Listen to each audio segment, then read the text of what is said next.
इरफान साहब सवाल अलैकुम। जी वालेकुम सलाम। अच्छा, मैं दो पहलू आपसे पूछना चाहता हूँ।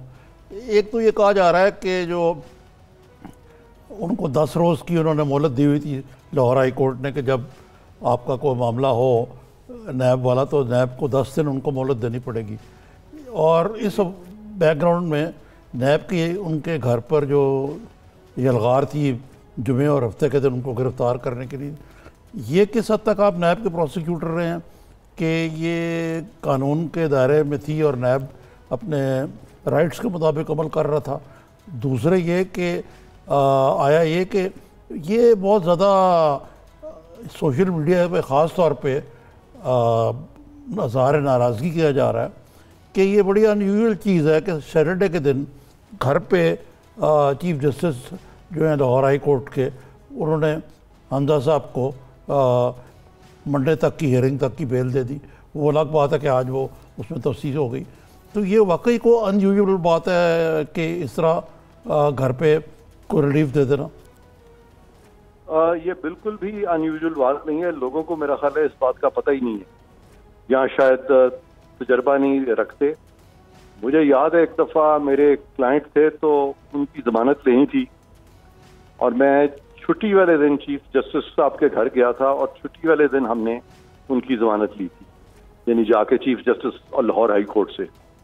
और इसी तरह एक और मेरा केस था, उसमें एक हाई कोर्ट के जज साहब थे जिन्होंने केस सुना नहीं था और वो घर चले गए थे और chief justice Lahore high court ने ऑर्डर किया कि वो जो जज साहब हैं वो मेरा केस अब उसी दिन सुने।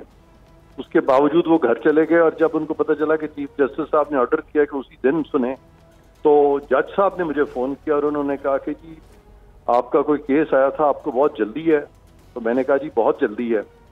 तो उन्होंने कहा आप फ़ोन पे बहस कर सकते हैं। मैंने कहा जी मैं कर सकता हूँ। मैंने फ़ोन पे बहस की और मैंने अपने क्लाइंट को स्टे लेके दिया टेलीफोन पे।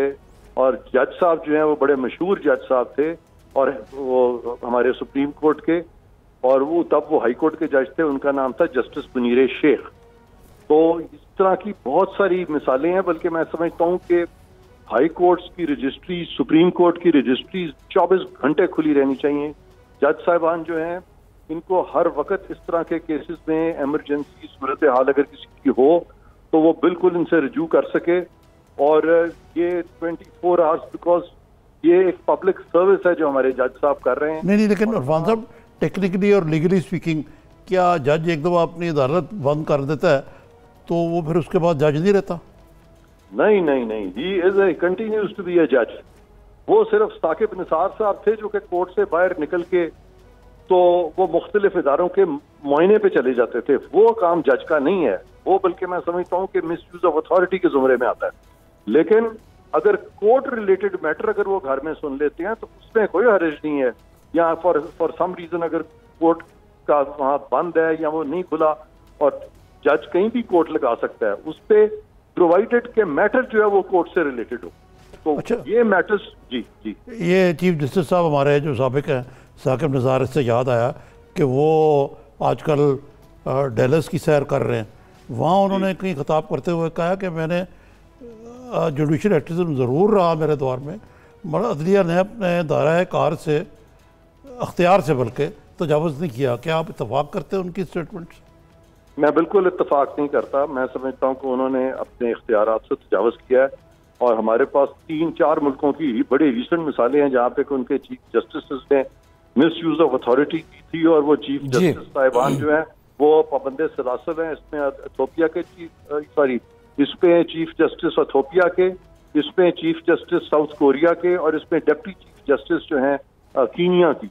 वो तीनों इस वक्त, जो लास्ट मुझे पता था कि उनको इसी बात पे अरेस्ट कर लिया गया था कि उन्होंने अपनी अथॉरिटी, ये तो ये वैसे वो इरफान साहब पाकिस्तान के लिए अनहोनी सी बात होगी। खैर, बहुत शुक्रिया आपके वक्त का। आप हमारे एक सवाल रहता है जी। अच्छा जी, शुक्रिया, आपने अदा कर दिया। ये बताइए कि जो नैब की यलगार थी ये कोई लीगली स्पीकिंग ठीक थी? आप तो खुद नैब के प्रोसिक्यूटर हैं। मैं आपको बताता हूँ, देखें अदालतें जो हैं और नैब जो है इसको रेफर किया जाता है, these are branches of government.